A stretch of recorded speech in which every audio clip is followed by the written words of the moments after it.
Welcome back to React Native Radio Podcast. Brought to you by Record High Temperatures. Enjoying this year's?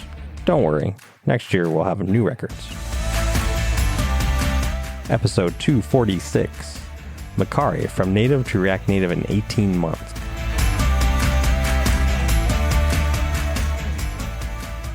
I'm kind of surprised I made it to the recording this morning because I got a new toy and it's a new computer. It's a gaming computer. And I was setting it up last night until the wee hours. So, you know, Are you telling you may me, or may not have all of me. Are you telling me your Mac Studio isn't good enough to be a gaming rig? You know, I would love for it to be. And it has an incredible processor. And there's so many cool things. But you know how many games don't work with Mac? Yeah. There's a lot of games that don't work. Or if they do, they work with like Intel Macs and not M1 Macs. It's true. It's an issue. That is true. So instead, I got a laptop. Electronics is the brand. That's my previous gaming laptop as well. It is Windows 11. I've never used Windows 11 before, so that's kind of interesting. And got it all set up. The weirdest thing about it, though, is that it's liquid cooled. That's pretty cool. It's actually liquid cooled. That's so counterintuitive. Hey, let's take a bunch of electronics and then like run a bunch of like Pour water liquid through it. It actually has like an external cooling tower. Oh my. Yeah, I've seen that. And then one of some those. hoses. So it like runs the liquid through and like it absorbs the heat and then it comes out and then it goes through the cooling tower. Right. And then Which runs is back. basically Whoa. like a radiator, more or less. Does it have a light in it? That's pretty So far, cool. yeah, it actually does have a little LED. Mm-hmm. And you can change the color RGB. and things like that. Obviously, you may be wondering, like, why have a laptop if you're tied to a cooling tower? Well, the interesting thing is you can, like, decouple it, like, like remove the hoses, and it all just quickly seals, and you don't get water everywhere, like, not even a drop. It's just, it just pops out. And then you can use it just air-cooled as well. So there's kind of, like, both things built in. But then when it's air-cooled, you probably don't want to run it on the most performance. Anyway, this is all really nerdy stuff, but, you know, of course, I'm going to be using the latest and greatest games. You mean Rocket League? Maybe. Minecraft? Maybe Rocket League, which is not the latest and So greatest. is your Twitch stream changing? Are you rebranding? Should, yeah. I should change from React Native Live to, like, Jamin plays games very badly. Live. Live. Live. Got to keep that branding. Yeah. I'm excited, though. So, I'm going to go as quickly as I can so I can get back to gaming. I guess I do have a job to do as well. I don't know. Maybe. CTO of something, I think. Something. I don't know. Let me go read the copy just to figure out what that is. So, I'm Jamin Holmgren, your host and friendly CTO of, it's Infinite Red. That's who it is, who I work for. I live in the beautiful Pacific Northwest with my wife and 4 kids. I play recreational hockey. I just added that to my bio, by the way, because I want to make sure that people know. Yeah, it's in the template, though, so you're going to hear it more. And I drive my tractor whenever I get an excuse to. I'm joined today by my spiffy co-hosts, Robin and Mazen, as well as our guest, Naoya Makino, which I'm going to introduce in just a bit. But you all are spiffy today. You do look spiffy today. People who are listening can't see, but... Yeah. We're like moving in a spiffy way right now. Yeah. I don't know if that's how spiffy works, but we'll say that that's how it We'll works. go with it. Robin Heinz is a senior software engineer at Infinite Red. She's located west of Portland, Oregon with her husband and 2 kids and has specialized in React Native for the past 5 years. It doesn't say that you are into any sports here, Robin. That's going to be an outlier of these bios. You don't want to see me try and play sports. Okay. Might be hilarious. It would be hilarious. I just asked Gant, who was my partner during the water balloon toss Yes. at our retreat. There's not a lot of natural athletic talent there. Also joined by Mazen Chami, who does have a lot of natural athletic talent. He lives in Durham, North Carolina with his wife and baby boy. He's a former pro soccer player and coach and is a senior React Native engineer also here at Infinite Red. Mazen played goalie, and I play goalie as well. And Mazen still plays goalie recreationally. The reason I bring this up is because now I'm going to introduce Naoya. So Naoya Makino is a senior engineering manager at Mercari. You've been there, it says here 6 years. Is that right? Yeah, that's right. It's been a while. 6 years. That's awesome. It's a long time. You're located in San Francisco, California. You like to BMX mountain bike. You play competitive soccer also as a goalie, which means 3 goalies. there are Robin. 3 goalies. It's pretty there. Robin, Pretty we there gotta to get you have. playing goalie. See, I was the kid who I couldn't play goalie because I got glasses when I was 7 years old. And I was always afraid I would get hit in the face and break my glasses. If that gives you a fair. picture of Robin as a child. So when I play, obviously I have a cage in, like a full helmet, and I can't really wear my glasses underneath it. So I just don't wear my glasses when I'm playing goalie. It seems to work okay. There have been a few situations where I've lost the puck, and How blind are you when you don't wear your glasses? Not too bad. I just have like somewhat of an astigmatism. I can't. I'm not. Astigmatism. I'm not allowed to like drive or operate machinery without my glasses. My driver's license says the same thing. Like I'm supposed to be wearing my glasses, but it's not that bad. Like I can read signs. I'm pretty blind without my glasses. Do you ever ride your tractor or drive your tractor without your glasses? Oh yeah, all the time. Yeah. Yeah. Is that why the hydraulics was messed up the other day? Let's not go there. That was also operator error. Oh man. But we do have Naoya, and I'm really happy to have you, Naoya, on the program today, joining us. How long have you been playing soccer? Since junior high, so it's been more than 10 years, more than that. Yeah, been since adulthood. So Fantastic. So Naoya, you are a senior engineering manager at Mercari. Tell us, what is Mercari? Like, what exactly is Mercari? Mercari is a marketplace app where you can buy and sell almost anything. We take care of the transactions and shipping so that in ordinarily, let's say, marketplace, you have to meet in person to exchange in cash. So we take care of all of that in the app. So people like you who have extra, stuff in closet or cell phones that you want to get rid of, we make it extremely simple and easy. Our user base is now over 4.8 million MAU, and we paid over 1 billion to set our community in the US this year alone. So definitely growing. Wow. I can definitely say one of the things as a developer that I really enjoyed about this project was actually using it, buying same. and selling. Same. I've bought a bunch of Christmas gifts. I've birthday gifts. So easy. And I bought baby the stuff. other side of it, the other side, my wife has a pile right next to my desk, and she calls it the Mercari pile. She just throws stuff there, and then I just need to take pictures and sell it. And so seamless, it is so easy. That's pretty huge. When you can actually use the app that you're working on, that's really important. Mercari, obviously very well known in Japan, but also becoming more and more important in the US. I actually remember I was driving around one time and I heard a Mercari ad on the radio. Nice. And I was like, oh, that's cool. I was seeing them on YouTube. We were just starting the project. And I was like, hey. Yeah. Saw it on TV. Yeah, it's pretty cool. This episode is sponsored by Infinite Red. Infinite Red is a premier React Native design and development agency located fully remote in the US and Canada. Fun fact, we have been around for about 7 years. If you're looking for React Native expertise for your next React Native project, hit us up at infinite.red/React Native. And don't forget to mention that you heard about us through the React Native radio podcast, specifically the Mercari one, because we want to know. All right, let's get into our topic for today.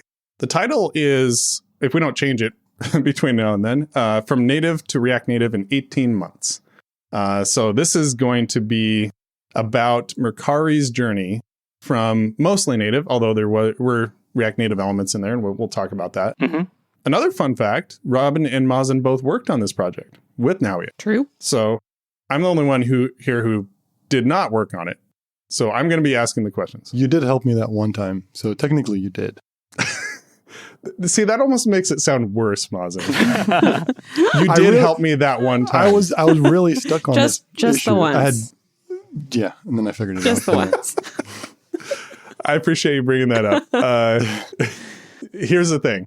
I trust my team. They're really great. They're better than me. And so, and Jamin has a lot of other CTO things that he does every day to make this company run. Like So, play on my gaming computer. like playing Rocket League. Yep. Got to make fun of the boss. That's just Punching up. exactly. Robin started out as the primary developer. We worked very closely with Naoya all the way throughout the project. Naoya was essentially our primary contact there at Mercari. And there was a team on the back end. We'll talk a little bit more about that in a bit. The primary did transition to Mazen when Robin was out on maternity leave. And then back to Robin when Mazen was out on paternity leave. So We literally did a hot swap. Like, yeah, it was like a relay race. here's the baton, Hand the aka baton. the newborn. Exactly. It was long enough that we had a couple of babies born and life changed and all that stuff. Right? Yeah. There should be 18 like, months is just long enough for two babies. you know Yeah, how if definitely. you ever watched to the end of the movie credits, at the very end, there's like a list of all the babies that were born during the movie production. Yeah, we should have a Mercari credits where. Put that in the actual app, Naoya. I think you should. That would be amazing. For you, Naoya, I'd love for you to tell us a bit more about yourself and how'd you get to where you are now at Mercari. I started my career in Vancouver, Canada, as a software engineer. And that's when I started also developing for the mobile, iOS and Android. And about 6 years ago now, I moved to California and States, and this is where I got a job in Mercari. Back then, we only had two Android engineers, including myself, and a few other engineers in the office. It was pretty small. Around that time, we decided to have our own app. Mercari is the company founded in Japan, and we had the one shared code base for back then Japan, US, and UK. And in Mercari US, we decided to have our own presence in the app. So we decided to light the app from the ground up, and that was a 3-month project. And at that time, we decided to introduce React Native as a hybrid app for non-critical feature page like my profile settings and whatnot that are needed, essential for the app to be present. But we didn't have that much time for the native engineers to implement. So we decided to have React Native back then. Since then, we have the React Native hybrid app approach. We sometimes increase our React Native presence and decrease the presence and whatnot. We had a relationship with the hybrid. Yeah, that was one of the interesting challenges that we're going to talk a lot more about, but the kind of porting from a hybrid React Native app to more of a full React Native app. Mm-hmm. So you have kind of a lot of different challenges that come in there. And obviously, the number one, as a consultant, the integration of the two teams is a common challenge. It's something that we run into with pretty much every project, the integration of two different cultures, two different teams, two different styles of working, maybe Time zones. Yeah, all those things. Who wants to take on talking about that? Because I'm going to be really more, as the person who was less involved with the project, I'm going to be more kind of the interviewer here. The time zone thing was very interesting to tackle because there were a couple engineers based out of Japan. Quite a few, actually. Yeah, mainly the backend team, if I remember right. And that was interesting as we kind of got deeper into the project. And then, for me being on the East Coast, there's also the West Coast folks too. But it kind of worked out where sometimes when I'd get up, and start my day, the Japan team was kind of wrapping up their day. So it'd be like a quick handoff. Like I'd hop on a call with a couple of them and just see how far they got along with maybe wrapping up the back end stuff, and then be able to start my morning off of that work. And then eventually, West Coast folks will come online, and then we kind of can keep rolling in that sense. The one thing that I really like about time zones and how spread out we are is it almost felt like this app was being worked on 24/7. It's true. There was always, I think if you look at, the time difference, because for me, I think Tokyo was 13 or so hours ahead. So it kind of worked out perfectly where 24/7, someone was on the app working during, business hours. It actually really helped keep things moving because someone on the back end team would basically be working on something overnight in Japan, and then we would come back to work the next day and like have the endpoints we needed or something. So it was sort of like this handoff. How was it? Well, like, because you had this existing native code with React Native. One of the first things you have to do is actually just read through the native code, find out what's going on in there. I don't know how. Now, do you know how old the code base was? It was about 6 years. Around the time when I joined. So it's about 6 years. Yeah. Okay. 6 years old. So, you have to kind of go through and learn the history of everything that has been done to it in those 6 years. So how was it kind of reading through that existing code as we were doing the porting? It was definitely an interesting experience. I mean, for one thing, you're reading through Kotlin and Swift, which is different. For a lot of React Native developers, they may not be as familiar. So like parsing through all that was really interesting and a challenge. But also there's a level of business knowledge and context that you have to know like what you're looking at or why something is the way it is, or like, okay, so why was this rule put in place, or why did you need this logic or something that like it's hard to get from maybe just reading. And so we definitely relied a lot on pairing and working with a lot of the existing Mercari team, because their native developers, even though they may have been new to React Native, they had all of this context and knowledge of how the business worked, which was really valuable. Yeah, I think Naoya, you implemented the buddy system at the beginning when we first came on, and that was very helpful. Actually, you and I were paired up, and it was very valuable. I remember working on a task and getting stuck because I'm looking at the native code, but not the business, use case. I wasn't really sure what was necessarily expected to happen. So we would hop on a call and, you'd explain it and you kind of show me the native code, and then we'd work through it that way. And then eventually, pair on the React Native code. And that was awesome. And then sometimes it was vice versa. You would have the knowledge of the business knowledge, and then we would come and pair and kind of get to the React Native side. So I think that was a very cool bridging of gaps there. Yeah, definitely. I think the pairing worked out really well for also our engineers who are relatively new to React Native. So, infinitely, you guys are able to teach us on the React Native side while we are able to bring the business domain knowledge. So that worked out pretty well. And I also wanted to have, in order for you guys to start working on the app, start looking into it from the our React Native code base. So it was easier for Infinite members to understand the code base written in React Native and then port it over to our new React Native code base. It is kind of interesting to think about code as communication, as communicating business needs, business values, because it seems like obviously it's for a different reason. You're trying to actually build a machine, right? But it is communication as well, especially when you're porting. You're in there, you're trying to understand not only what code's there, but why it's there. Why is this here? And there have been systems that I've built where it's very specific business logic in there. We really need to check for this because of this specific business need.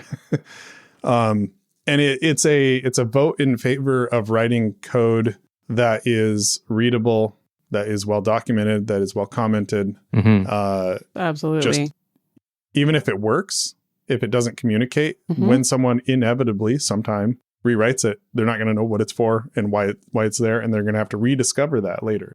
Conversely, when something's in code, it's harder to change. It's like pouring concrete. Now it's like, oh, we don't want this building here. We want it over there. It's in the way.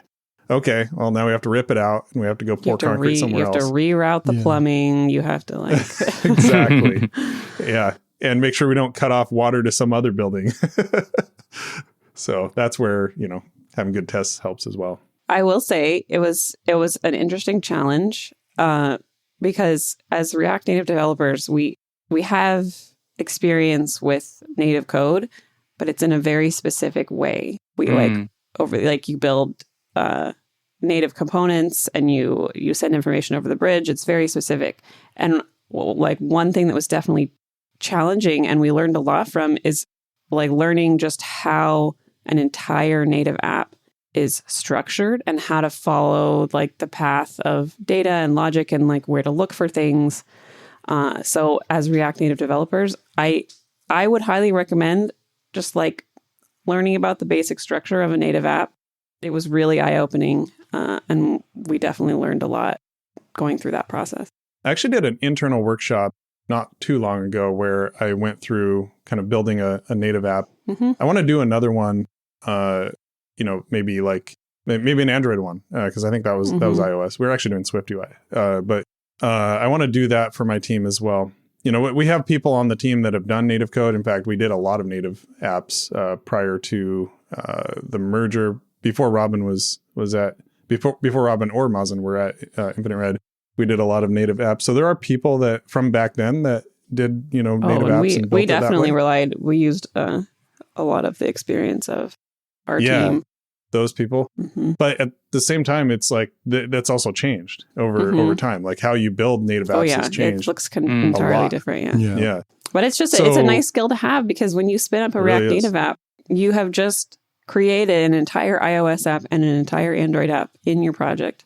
And there's a lot of parts that we never really see or touch or understand because it just is there. It works. And that's kind of one of my big things that I try to do for our team is like give workshops that show different aspects of what we do at a deeper level, just so that the whole team has understandings. They may have it to some degree or another, but that's big, especially when you're dealing with a hybrid app. Yeah, I remember stumbling on this YouTube series. I don't remember the name. It was like Android Fundamentals. It was run by Google India, I think it was.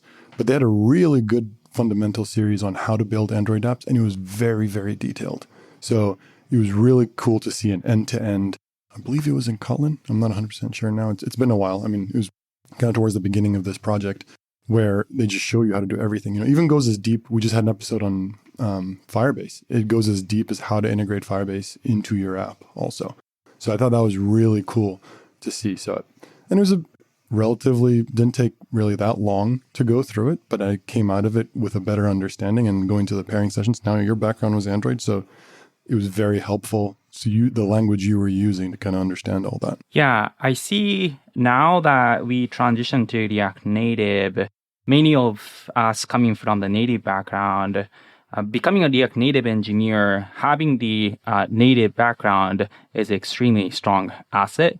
And I think, in my opinion, it might be more difficult for React Web engineer trying to understand the either iOS or Android native platform. So I find that becoming a React Native engineer from native app background will get you even a better position. Oh yeah, you have a huge advantage, I think. It's not so much an issue these days, but back when we first started doing React Native, it was actually a lot harder to...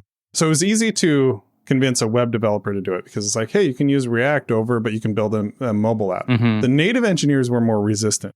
And what I would tell native engineers was, hey, we need you in the React Native ecosystem. We need your experience. We need your, everything you bring to the table.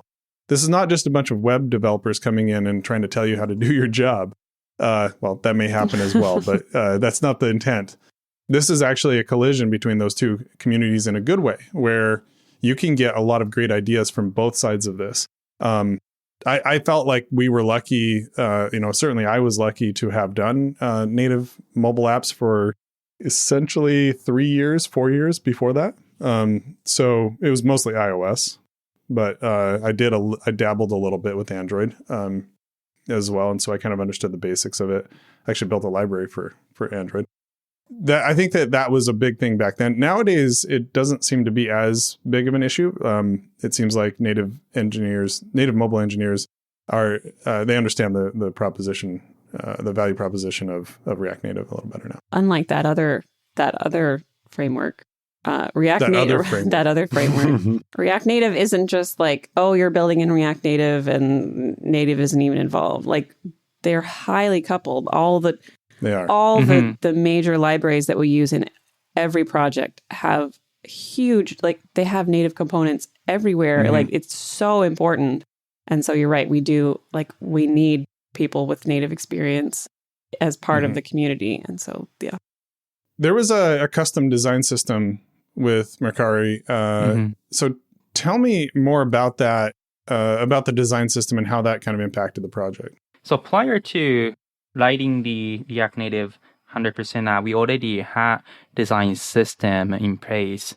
But back then, it was adoption of design system was harder to implement because essentially we had to implement in 3 code bases: iOS and Android and React Native.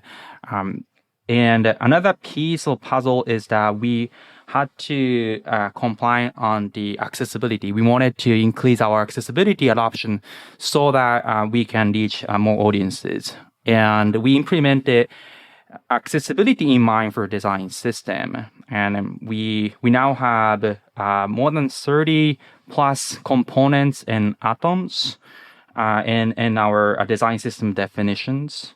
And that building pieces of the UI implementation is something that we focus on the early stage of the React Native app rewrite. So for the first month or two, we spend our time on defining and writing the design system components in React Native. So that gave us a boost start getting into the application layer to build up the features. What you said is absolutely true, that thinking about your design system first is absolutely critical. And I remember we came onto the project and the design system was designed, like all the Figma was designed and everything already. And it was incredibly detailed and thorough and complete, which made things so much easier. And all of the designers who were designing features were actively using and referencing the design system components, which is fabulous. And so that's kind of the second part of that, right? Like you have to use it. Exactly. And if the designers don't actually use it, then you just end up with custom code all over the place, and it's it doesn't work. Worse. Yeah. Yeah. But they would in their Figma designs, they would reference like, okay, this is the design system button or the design system divider or whatever. Yeah. I think you hit the nail on the head, Robin. Whenever I would ping a designer, be like, hey, I'm working on this screen. Is this a new component? And the quick response was, nope, this is X and Y. And then you pull up the code and it was like, oh, okay. And that's it. And you just call it, done. They were almost allergic to anything that wasn't in the design system in a good way. Like in a very good way. There's very strict standards about anything that was custom. It made it so easy. Yeah. I don't think I remember adding any components as the project went on because it was so thorough from the beginning. And that was very helpful. Other than, your token modal and like toasts. Those are just evolving stuff. As the project grows, you might need a different package or you might need something more custom. When we are scoping out the Light project, the only new scope or new feature that we wanted to introduce as a part of Light is a design system adoption. We didn't want to have any new functionality added to the new app, but the only thing we wanted to make sure that we can adopt is the high adoption of design system. So I think we have achieved, if not close to 100% of the design system adoption at this point. So definitely make the remarkable progress on that. I would say it's the best I've ever seen or used. That's amazing. Yeah. You mentioned accessibility, and this is not lip service. This is not sort of like, we need to check a box. Oh, no. For Mercari, this was absolutely a first-class citizen. It was one of the first things that Naoya actually talked to me about in our initial Zoom call when he reached out to us. We need really good accessibility here. And I thought it was fantastic because there's too many times where it's like, well, I guess we should probably have accessibility. That wasn't it. This was like, no, we're going to make this amazing. So I hope that we have achieved that. And I hope that anybody who uses accessibility tools, who uses the Mercari app, that they have a great experience when using Mercari. The other piece of this, Naoya, is the native apps had a great App Store rating. I mean, not just good. We're talking like 4.8 stars with a lot of ratings. that feels risky to move away from native when you have such a great App Store rating. So tell me about the pros and cons of the business decision of moving to React Native. For sure, that was the one of the hardest discussions that we had in the company. Obviously we have a native app engineers as well as the React Native engineers back then. But one of the constant struggles that we had with maintaining the hybrid app with Android codebase, iOS, and React Native is that needing to have application level update like design system and accessibility is much more difficult to update in 3 code bases. So that's one. And the other is that when we expand the surfaces of React Native, the data synchronization between native and React Native is becoming more and more challenging. So essentially, we had to ask engineers to know both native and React Native layer to implement any large-scale feature development. So it was also a burden to mobile app developers back then. Another piece is the hiring is always being a challenge for us, and we had to basically hire iOS and Android engineers to fill our position. So we wanted to make sure that we can scale our team while not needing to, let's say, double or triple our headcount to do that. Mm-hmm. So it was essentially about being able to scale our business without needing to hire, let's say, a triple of engineers to do that. That makes total sense. I know Jamin's been pretty vocal about the business advantages of React Native. Yeah, and it's really validating, though, to hear it over and over. We hear the kind of the same story. It's about maintaining. It's about adding features with velocity. It's about hiring. It's about having a reasonably sized team instead of triple the size, as Naoya says. We hear these over and over, but it's validating because they're coming from, people are not just repeating talking points. They're coming to these decisions independently, and it validates the decisions. And I think, when I wrote that article that Flutter is better than React Native in all the ways that don't matter, in a lot of ways, it wasn't really about Flutter. It was really more about React Native versus just about everything else. Mm-hmm. And Flutter actually is closer to React Native than just about everything else. So you get a lot of those business advantages. But yeah, that is very validating. So after 18 months, you've been working on this and you click that button to go live and you start rolling this out. What were the feelings like, Naoya? I want to kind of, get inside your head a little bit there on that. Well, it was definitely a stressful timing for my career for sure. But we definitely spent a lot of time prior to the release, making sure everything's buttoned up correctly. We had a dog fooding app for our internal employees over 10 months before the public release. So we get to know in and out about our app performance on production using a dog fooding app. So that was a big one. Other pieces to make sure that we have a good release coming up is that we spend we define what we call the releasability.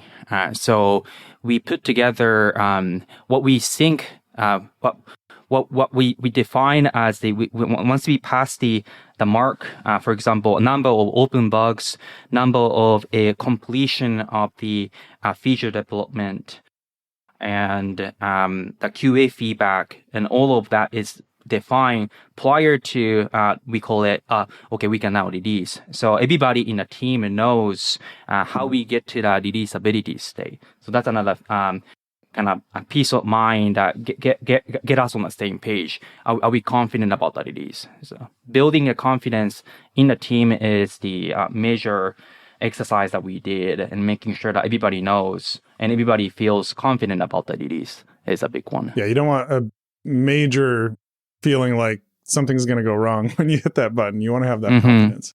I totally agree with you. I think as a developer working on different projects, I think the cycle of getting a feature in to it being released, you knew that once your PR was merged and it was going to go out as a new version and you were going to get that dog fooding alert that there's a new version available, you knew that so many eyes and hands had gone through that code, even if it was something very simple. I remember like when we were close to towards the end, when we're starting to release, I believe Android was out the door at that point. I remember, even if it was something simple like a typo or whatever, think of whatever the most minor code change you've ever done. It still went through the entire process as if it was something major. And you knew with full confidence, like there was nothing missing, nothing wrong. It built in development and production and test, and everyone went through it. There was a lot of regression testing, and you knew with confidence, like you didn't have to worry about anything. Yeah, like Mason mentioned, we decided to roll out Android app first. This is primarily because we are able to conduct basically configure the rollout process more than the App Store. So we started with 1% release, and every week we increase up to 50%. And once we get to the 50%, we pause the rollout for about 4 weeks so that we get to measure the business impact that it might have from the React Native app, and then making sure that we are not degrading any business metric while adopting a React Native app, which was able to do that on the Play Store. So that gave us another confidence in a business in saying that, hey, by adopting a React Native, we're not negatively impacting any business metric. In fact, we are able to see some significant improvement of some of our core business metrics. So that's a nice another assurance in that by adopting React Native, we are able to improve our business metrics. So we've talked a lot about the benefits of React Native, but we also like to maybe be realistic about it too. What parts of this weren't as good with React Native? We here, right now, we are focusing on the performance. App performance is something that we've definitely focused a lot and trying to understand how React Native on production works and be performant in the app. So that's something that we're definitely focusing on these days, is to understand how we can write more performant app. Yeah, because I think while you can have performant React Native apps, you do have to understand kind of the model of how it works and really be thinking that through because there's so many different places that performance bottlenecks can pop up. And everyone is looking forward to the React Native new architecture, which should have a lot of impact on performance improvements. Does the Mercari team have that on their roadmap to transition to the new architecture? Yeah, we in fact already have working code that is enabling the new architecture. We haven't deployed that to production yet, but definitely something that we're actively working on. And then looking forward to seeing how that will changes the dynamics of our app. So what's next for the Mercari app? Now is about using this newly gained velocity to go after the business side. It's more about now that we have 16 plus engineers writing in React Native code and deploying to both iOS and Android, which is a massive gain in velocity that changes our business, right? So definitely looking forward to seeing that in action and see how fast we can move. And also, being able to get more user feedback and iterate fast, and being able to have engineer have more ownership and deliver the impact from their side. Back then, it was more about consuming the feature development took majority of our time. So now we are able to spend more time on the engineering initiatives, performance improvement, over the app update and whatnot that are something that we want to work on. So I'm excited to see both escalation of the feature development as well as the initiatives that are led by the engineers themselves. I can't wait to see all the new features come. It was really awesome to work with your team on this app, Mm-hmm. which is really fun.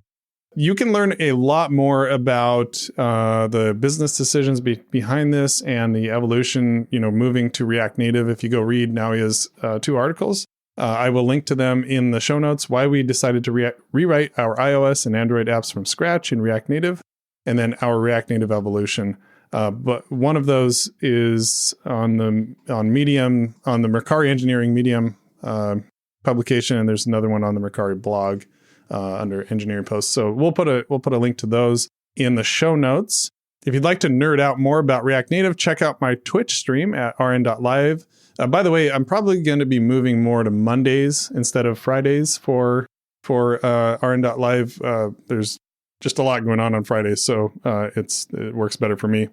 You can also join our Slack community.infinite.red. You can check out our new Twitter community, rntwitter.infinite.red. There's quite a few React Native developers on that community, and they interact quite a bit. So it's been a lot of fun. You can find Robin at Robin_Heinz on Twitter. You can find Mazen at MazenChami. You can find me at Jamin Holmgren. You can find Naoya at Naoya Makino, just his first and last name. And you can find React Native Radio at React Native RDIO. Thanks so much, Naoya, for joining us. It was really fun to talk about this project and kind of get some insight into all the decisions behind it. Yeah, thank you for having me, and thanks for working with us and React Native. You guys brought a lot of the expertise and experience in React Native. So definitely appreciate how much you guys have worked with us on this.